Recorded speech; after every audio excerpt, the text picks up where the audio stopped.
So rehabs across the world, Trent here. Is actually taking in the sunset, protecting my peace in New York City. And you know, one thing that I know for a fact that a lot of people don't have these days is patience. And I like to think that patience is a part of faith, right? Believing the odds are beatable even when the odds say it's impossible. And it reminds me of, you know, having a gardener's mindset. Now I remember going to Little Rock, Arkansas to visit my grandpa, and he taught me a valuable lesson. Bless his soul, he's no longer alive. But he taught me a valuable lesson about patience and about having faith. Because sometimes we think faith is, you know, even though we know it's seeing the unseen, but a lot of us, we think faith is actually like seeing it then believing it.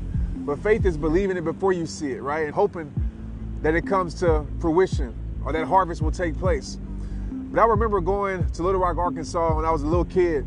And my grandfather, he had this garden. He grew up on a farm, so he was a gardener. I was far from it. But he had this garden, and every time we would go there, I would be like so intrigued of the process of planting a seed and watching that seed grow. Because I'm a firm believer in life now that every seed you plant will grow, whether it's positive or whether it's negative. And so we'll go there and we'll plant these seeds, different seeds, just different crops we wanted to plant. And I remember one specific time when I was down there and we planted seeds. I was probably like 7 years old. Literally, we planted the seeds, and 2 hours later, I went to my grandfather. I was like, "Grandfather, we must have did something wrong because, like, we planted the seed 2 hours ago. Nothing has happened." And my grandfather always said, "Trent, just be patient and trust the process." So, you know, at 7 years old, 6 years old, I think patience is 2 hours later. So I go back to him 2 hours after that and say, "Grandpa, listen, I'm like, it's 2 hours, it's 4 hours now. We planted the seed, nothing has happened." He said, "Trent, just be patient and trust the process." So patient to me then meant tomorrow. So the next day I go to my grandpa and say, "Grandpa, look, we did something wrong. Like, nothing has happened. We planted this seed. I thought we did it right." He said, "Trent, just be patient and trust the process."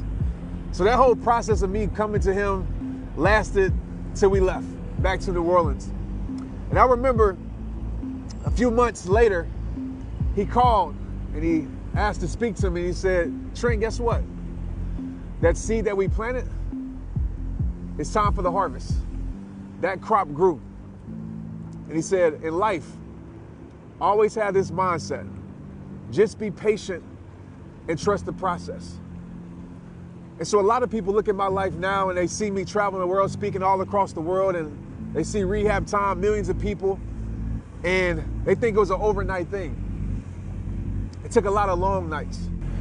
It took me going to places where one person would show up, 10 people would show up, where nobody was watching my videos. But I knew, just like my grandfather was teaching me, if I did the right things, put in the work, if I had faith, if I believed the odds were beatable even when the odds say it's impossible, then that harvest will come. It's been a decade, it's 2019 now. And the seeds I planted back in 2009 are now showing up. My point in making this video is to ask you this question. Are you being patient? Are you trusting the process? We live in a social media era where I like to call the microwave era. You see so many people start something today and they expect the result tomorrow. They expect the result next week. They expect the result next month. They expect the result at the end of the year.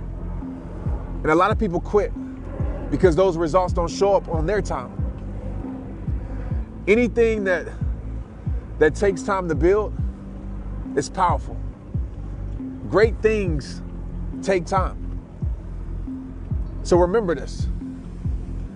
As long as you're watering the seed by hard work, dedication, commitment, consistency, doing the things that you know you need to do, just know that growth is going to happen. And my definition of faith is simply this: believing something is growing even when you can't see growth taking place. Just like that seed that me and my grandfather planted. That gardener knows that something's going on beneath the surface, even if it doesn't show up till months later. Like I say at the end of every single video, it all starts with you. It's rehab time. Let's get it. Trust the process. Be patient. Have faith. Let's get it. Hey, what's up? Trent here. I want to say thanks for watching my new video. I hope it impacted your life. I need you to do two things for me. Number one, I need you to share this video. Press share. There's somebody on your timeline that needs this video. And by you pressing share, you're going to be a hero in their life. And also, every 100,000 shares, I do something incredible for someone. If you want more information on that, send me a message right now on my Facebook Messenger. Just write Rehab Time and I'll send you a message back. Also, being a part of my Rehab Messenger group is important. You get exclusive giveaways, all these things, exclusive content that nobody else gets. The second thing I need you to do is hit the like button, hold down the like button, and choose an emoji on how this video made you feel. Did it make you happy? Did it make you sad? Did it make you laugh? Let me know. We're at about 10 million rehabs across the world. Our goal is to get to 15 million. And we can't do that without your help. So keep sharing the videos, keep sharing the messages, keep spreading the word. Make sure you get my new best-selling book, The Greatest You. You can listen to it, you can read it, and while you're at it, order my new book, Straight Up. All right, I appreciate the love. And oh yeah, keep reporting those fake profiles. This is my only profile. Like I say in every single video, it all starts with you. It's Rehab Time.